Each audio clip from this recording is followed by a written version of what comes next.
जय श्री राम। भारत माता की जय। वंदे मातरम। अभी हम वर्तमान में देख रहे हैं कि जो सनातन के लिए आवाज उठाता है, हिंदू धर्म के लिए आवाज उठाता है, संस्कृति के लिए आवाज उठाता है, राष्ट्रवाद के लिए आवाज उठाता है, उसकी आवाज दबा दी जाती है। और कहीं ना कहीं जो विधर्मी हैं वो आर्थिक रूप से भी ज़्यादा मजबूत है और सिस्टम से भी ज़्यादा मजबूत है। क्योंकि आज तक अंग्रेजों के समय भी उनका सिस्टम चला, कांग्रेस के समय भी उनका सिस्टम चला और आज भी उनका ही सिस्टम चल रहा है। सरकार चाहे हमारी है पर पूरी न्यायिक व्यवस्था, पूरा सिस्टम, पूरी संविधान, कानून सब उन्हीं के हिसाब से काम कर रहा है। इसका उदाहरण मैं आपको देता हूँ, क्योंकि जब तक ये बात आपको समझ नहीं आएगी तब तक आपका शोषण होता रहेगा, आपके साथ में अत्याचार होता रहेगा, कानूनी तौर पे भी, संविधान के तौर पे भी और हर जगह। यदि आप सनातन की बात करेंगे, हिंदुत्व की बात करेंगे, राष्ट्रवाद की बात करेंगे तो आपका शोषण होगा, आप पे कार्रवाई होगी और आपका हर जगह आपको दबा दिया जाएगा। तो मुझे लगा, तो मैं बहुत दिन से सोच रहा था कि जो सनातन की बात करते हैं उनके साथ में अत्याचार क्यों होता है, उनके साथ में ही प्रताड़ना क्यों दी जाती है और एक बड़ा तबका, एक बड़ी सिंडिकेट की तरह काम करने वाले लोग उस समय एक्टिव क्यों हो जाते हैं। फिर मैंने सोचा, बड़े दिन से सोच रहा था, फिर मुझे लगा कि इस विषय पे मुझे आपसे बात करनी चाहिए, क्योंकि आप मुझे जो सुनते हैं वो सब सनातनी है, कट्टर सनातनी है, राष्ट्रवाद है, देशभक्त है, पर कहीं ना कहीं आप इनके चक्रव्यूह में फंस जाए और फंसे भी तो फिर हमें पता होना चाहिए कि क्या हो रहा है, क्यों हो रहा है और किसके कारण हो रहा है। तो इस विषय में मैं आपको कुछ जानकारी देना चाहता हूँ। यदि मेरी त्रुटि इसमें हो तो मुझे भी सुधार करना है। आपको पता है कि हमारा देश मुगलों से भी परेशान रहा, अंग्रेजों से भी परेशान रहा और इसकी संयुक्त, दोनों की आक्रमणकारियों की संयुक्त विचारधारा को लागू काम करने का काम कांग्रेस पार्टी ने किया।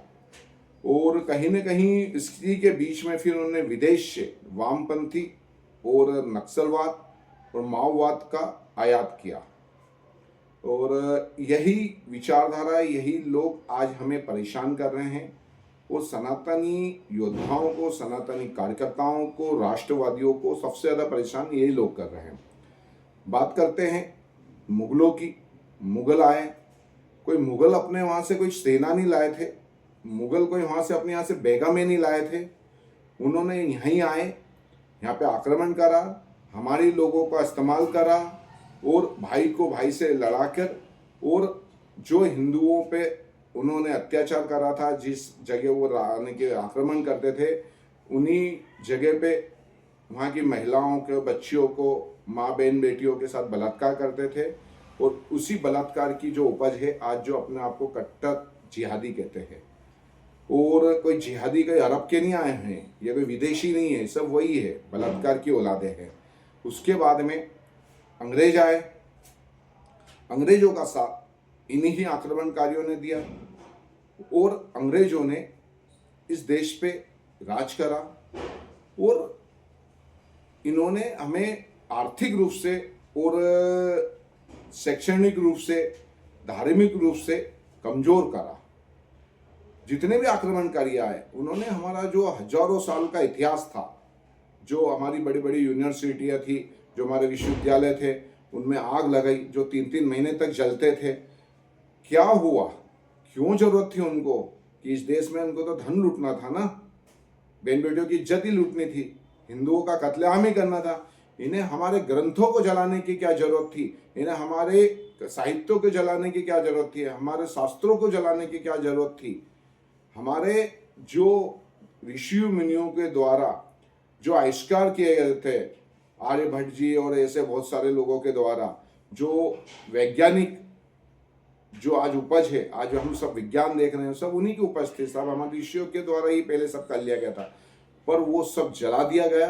वास्तव में वो जलाया नहीं गया था, वो ले जाया गया था, दिखाने के लिए जलाया गया। और अंग्रेजों ने भी वही करा, मुगलों ने भी वही करा। फिर जब अंग्रेजों को लगा कि अब हम इस देश में राज नहीं कर पाएंगे, क्योंकि वो first world war, second world war में इतना उलझ गया था कि अब उसको लगा था कि मैं मेरा देश बचाऊं कि दूसरे देशों में मैं राज करूं। तो उन्होंने पहले ही फाइनल कर दिया कि हाँ ठीक है, यानी कि सेकेंड वर्ल्ड वॉर में उन्होंने बोला था कि हमारे विश्व युद्ध में हमारा साथ दो भारत की जनता, तो हम आपको आज़ाद कर देंगे। उस समय पे जो अहिंसा परमो धर्म की बात करने वाले मोहन करमचंद गांधी ने कांग्रेस का साथ दिया और हमारे सैनिकों को बोला कि आप अंग्रेजों के लिए लड़ो, अंग्रेजों से नहीं लड़ो। बहुत लोग गलतफहमी देते हैं आपको कि गांधी अंग्रेजों से लड़ा। अंग्रेजों के साथ बैठ के उन्होंने अंग्रेजों के साथ में हमें खड़ा करवाया और दूसरों लोगों से लड़वाया। अंग्रेजों ने कभी अहिंसा की बात नहीं करी है, गांधी ने भी कभी अहिंसा की बात नहीं करी है। गांधी ने ये बोला कि आप अंग्रेजों का साथ दो युद्ध में और उनसे लड़ो जो अंग्रेजों के दुश्मन है। पर अंग्रेजों से लड़ने के लिए मना करा हमें, याद रखना, अंग्रेजों से लड़ने के लिए हमें मना करा, पर अंग्रेजों के लिए लड़ने के लिए मना नहीं करा। उसके लिए तो उन्होंने प्रोत्साहित किया था और आह्वान किया था कि आप इनका साथ दो, फिर ये देश आज़ाद करेंगे। ये देश तो सुभाष चंद्र बोस से आज़ाद हो जाता। और अगर पर क्या हुआ कि इन गद्दारों ने अंग्रेजों से समझौते करे कि अगर हम देश आज़ाद होगा तो सुभाष चंद्र बोस को जिंदा मुर्दा सुपुर्द करेंगे अंग्रेजों को। इसी सब चीज़ों के अंदर आप कहते हैं संविधान बना कब? संविधान बना 1946 में। आप सोचो, ये कोई आज़ाद भारत का संविधान नहीं था। संविधान बनना चालू हो गया था 1946 में और अंग्रेजों के संरक्षण में संविधान बना है। उसके अंदर मुगलों की और अंग्रेजों की विचारधारा के तहत कांग्रेस पार्टी ने टेबल पे बैठ के हमारा संविधान बनाया, हमारा कानून बनाया। आज भी आपकी न्यायपालिका, आप भी आपकी मशीनरी, आज भी आपका संविधान कानून सब अंग्रेजों के हिसाब से चल रहा है। और अंग्रेजों के हिसाब से और मुगलों के हिसाब से और कांग्रेस के हिसाब से आज आपके साथ प्रताड़ना हो रही है। आज भारत की जनता को उसी तरीके से ट्रीट किया जा रहा है जैसे एक आक्रमणकारी जो गुलाम लोगों को ट्रीट करता है। उसी तरीके से आज आपको कानूनी तौर पे, धार्मिक तौर पे, संविधान के तौर पे सब ये सब हो रहा है। आप सोचो कि जब अंग्रेजों के संरक्षण में कानून बना, संविधान बना, आज जितने भी कानून चल रहे हैं सब अंग्रेजों के जमाने के चल रहे हैं। जितने भी आईपीएस अधिकारी, जितने भी बड़े अधिकारी हैं, कौन सी पढ़ाई करते हैं? सब अंग्रेजों की जमाने की करते हैं।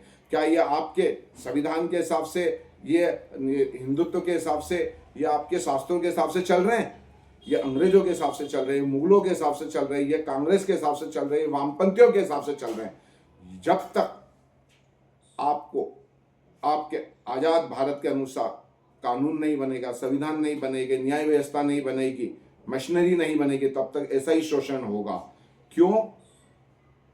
क्योंकि ये लोग चाहते ही नहीं है कि आपको आज़ाद भारत के हिसाब से ये सब कर दिया जाए। क्योंकि कुछ लोगों को गलतफहमी है कि देश आज़ाद हुआ था और गांधी जी ने आज़ाद कराया था। देश आज़ाद नहीं हुआ था, देश आज़ाद नहीं हुआ है, सिर्फ सत्ता का हस्तांतरण हुआ है। और नहीं भरोसा है तो आप संविधान और जब देश आज़ाद हुआ था उसके कागज उठा के देख लेना। जय श्री राम, भारत माता की जय, वंदे मातरम।